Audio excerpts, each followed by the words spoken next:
So guys today I will discuss the ionisation enthalpy, जो कि एक बहुत इम्पॉर्टेंट प्रॉपर्टीज़ है किसी भी एलिमेंट्स का। और आयोनाइजेशन एंथैल्पी क्या होता है, कौन कौन से फैक्टर आयोनाइजेशन एंथैल्पी को प्रभावित करते हैं, इफेक्ट डालते हैं, उसके रिगार्डिंग हम इसमें डिस्कस करेंगे। तो सबसे पहली जो बात है कि आयोनाइजेशन एंथैल्पी को हम आई से रिप्रेजेंट करते हैं शार्ट में, ठीक है। सेकेंड वन इज़ कोई भी आइटम है, मैंने इसको हाफ आइटम बनाया है। आपको पता है कि आइटम क्या होता है, स्फेरिकल टाइप का होता है। सेंट्रल में उसके क्या होता है, न्यूक्लियस होता है। उसके आउटर में क्या होता है, उसके चारों तरफ आपकी सेल्स होती हैं या ऑर्बिट्स होती हैं जिसमें इलेक्ट्रॉन रिवॉल्व करता है, ठीक है। न्यूक्लियस में आपका प्रोटॉन्स प्लस और क्या होता है, आपका न्यूट्रॉन्स होता है, ठीक है।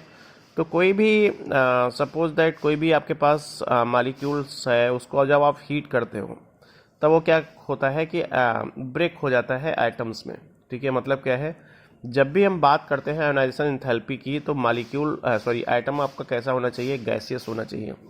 गैसियस मीन्स क्या है कि गैसियस स्टेट में आपके एटम एग्जिस्ट करते हैं। तो किसी एक एटम को निकाल के उसका हम आयोनाइजेशन एंथैल्पी क्या कर सकते हैं, कैलकुलेट कर सकते हैं। सो आयोनाइजेशन एंथैल्पी, जैसा कि आपका ये टर्म रिप्रेजेंट करना है, कोई किसी भी चीज़ मतलब क्या है, यहाँ पे इलेक्ट्रॉन्स की बात करेंगे तो इलेक्ट्रॉन को आयोनाइज करने के लिए आपको जितनी एंथैल्पी या जितनी एनर्जी की रिक्वायरमेंट होती है वही उसका आयोनाइजेशन एंथैल्पी कहलाता है, ठीक है। तो मैंने एक सिंपल पॉइंट लिया, यहाँ पे हाफ आइटम को ड्रैग किया है, इलेक्ट्रॉन मैंने शो किया है outer most, and dot dot जो एग्जिस्ट कर रहा है ये आपका attraction between the nucleus and electrons यहाँ पे शो हो रहा है, ठीक है। सो अब यहाँ पे देखिए, इस इलेक्ट्रॉन को मैंने रिमूव किया यहाँ से, और उसके लिए जो आपको एनर्जी की रिक्वायरमेंट है वही इसका क्या कहलाता है, आयोनाइजेशन एंथैल्पी, ठीक है। दूसरा यहाँ पे मैंने लिख भी दिया है कि amount of energy this one required to remove electron from outermost shell, ठीक है, या हम इसको वैलेंस सेल भी बोलते हैं, ठीक है। From in valence neutral and gaseous, आपका एटम भी न्यूट्रल होना चाहिए, there will be no charge, and gaseous state में एग्जिस्ट करना चाहिए, तभी हम उसका आयोनाइजेशन एंथैल्पी कैलकुलेट कर सकते हैं, ठीक है। So it is the amount of energy required to remove the outermost electron from the neutral and gaseous item is called ionisation enthalpy, ठीक है। अब देखिए, इसमें मैंने लिख भी दिया है, अगर आपको प्रॉब्लम हो रहा है, गैसियस आइटम होता है मीन्स कभी भी गैस हम सॉलिड फॉर्म कोई भी मॉलिक्यूल का हम आयोनाइजेशन एंथैल्पी नहीं निकाल पाते हैं, क्योंकि वो एग्जिस्ट करता है सॉलिड फॉर्म में। So for calculation of ionization enthalpy, always remember that आपका आइटम कैसा होना चाहिए, it will exist in the gaseous atom, ठीक है, gaseous form। न्यूट्रल होना चाहिए, मतलब क्या, उसमें कोई आपका चार्ज नहीं होना चाहिए। वैलेंस मीन्स होता है आउटर मोस्ट सेल, ठीक है। तो ये छोटे छोटे टर्म है, आपको पता होना चाहिए। दूसरी चीज़, अब आप देखिए, this is the nucleus, this is the electron. Nucleus आपका पॉजिटिवली चार्ज है, इलेक्ट्रॉन आपका नेगेटिवली चार्ज है। सो जो अट्रैक्शन होगा ये बहुत ज़्यादा होगा किसके किसके बीच में, जब आपका इलेक्ट्रॉन किस में होगा, नियरेस्ट सेल किससे, न्यूक्लियस से, ठीक है। यहाँ पे अगर इलेक्ट्रॉन है इस पोजीशन पे तो अट्रैक्शन ज़्यादा होगा, जितना इलेक्ट्रॉन बाहर जाता जाएगा, ऑर्बिट्स मीन्स न्यूक्लियस से जितना दूर जाता जाएगा, ठीक है, उतना अट्रैक्शन क्या हो जाएगा, कम होता जाएगा, ठीक है।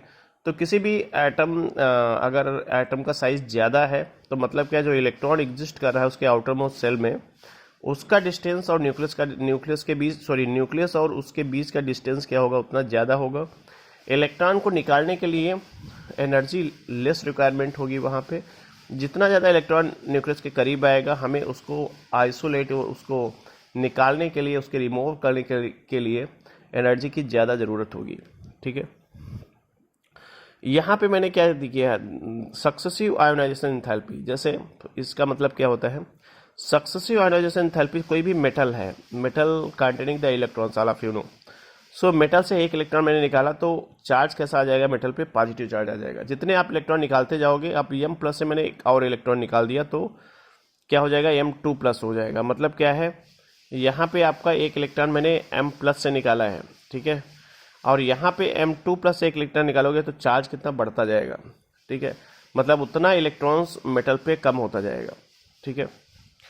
सो डेल एच मतलब क्या है, जो इंथैल्पी होती है, इधर एक्जोथर्मिक होगी या एंडोथर्मिक होगी किसी भी आइटम के इलेक्ट्रॉन को निकालने पे। तो इस केस ऑलवेज एंडोथर्मिक। जब भी इलेक्ट्रॉन हम निकालते, मतलब क्या है, इलेक्ट्रॉन को हम निकाल रहे हो मतलब एनर्जी दे रहे हो। सो अगर एनर्जी आप आइटम्स को दे रहे हो for the removal of electrons, then it always endothermic. ठीक है, मतलब क्या, एनर्जी एब्जॉर्ब कराओगे आइटम को। ठीक है, फिर आप बात आती है कि यूनिट ऑफ आयोनाइजेशन एंथैल्पी।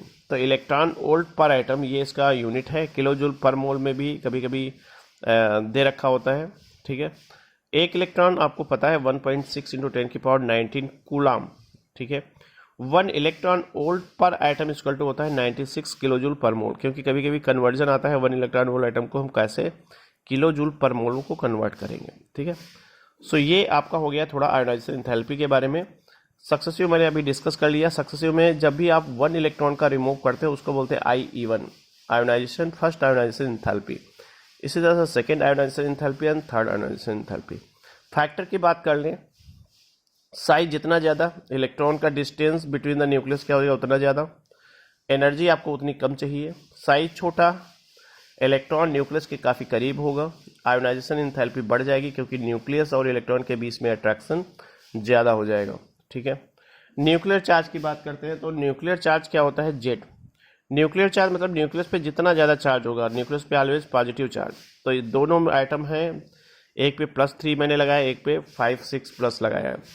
तो जितना ज़्यादा पॉजिटिव चार्ज होगा उतना ज़्यादा क्या हो जाएगा, उसका आयोनाइजेशन एंथैल्पी हो जाएगा।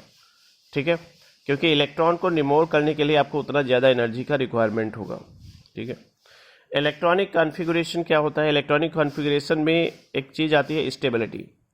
स्टेबिलिटी आती है आइदर आपका जो भी आर्बिटल है, सपोज दैट p आर्बिटल है, s आर्बिटल, d आर्बिटल है, तो उसमें मैक्सिमम इलेक्ट्रॉन 6 आता है, मतलब इट इज़ फुल्ली फिल्ड। अगर p3 है तो ये हाफ फील्ड हो जाएगा। ठीक है, S1 मैक्सिमम, S में आर्बिटल में 2 इलेक्ट्रॉन, 1 है मतलब हाफ फील्ड है, S2 मतलब फुल फील्ड है। ठीक है, तो आइदर आपका स्टेबिलिटी कब होगा, either your orbital will be half field और फुल्ली फील्ड। तो इसमें क्या होता है, जितना ये दोनों स्टेबल होते हैं, हाफ फील्ड और फुल्ली फील्ड, अगर इस कंडीशन में आप इलेक्ट्रॉन रिमूव कर रहे हो तो आपको एनर्जी की ज़्यादा रिक्वायरमेंट होगी। So I have write down here the stability directly proportional to the ionisation enthalpy. ठीक है, जितना ज़्यादा आपका स्टेबिलिटी होगा उतना ज़्यादा आयोनाइजेशन एंथैल्पी होगा उसका। ठीक है, for the removal of electron you will provide the much energy for that. फिर आपका था पेनिट्रेशन इफेक्ट या सबसेल इफेक्ट। आपको पता है एस आर्बिटल कैसा होता है, दिस वन। p आर्बिटल आपको पता है डंबल से, डबल डंबल से। s आर्बिटल का जो इलेक्ट्रॉन है न्यूक्लियस के काफ़ी करीब होगा, मतलब कि आयोनाइजेशन एंथैल्पी ज़्यादा हो जाएगा। pdf क्या होता जाते हैं, इस पे आप कह सकते हो कि ये आपका s आर्बिटल है, p का आपका 3 आर्बिटल है, चार्ज डिस्ट्रीब्यूट हो जाएगा, ये आपका 5 है।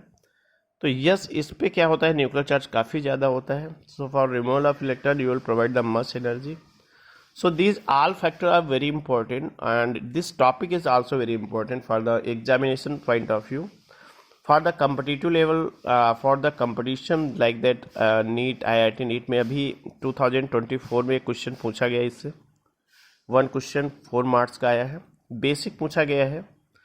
ठीक है, साइज पे ही शायद पूछा गया है वो। ठीक है, आपका बोर्ड एग्जाम में आपका आ सकता है 2 मार्क्स का थ्योरेटिकल। ठीक है, तो उसमें आप अगर राइट डाउन कर रहे हो तो इट इज़ वेरी इंपॉर्टेंट। ठीक है।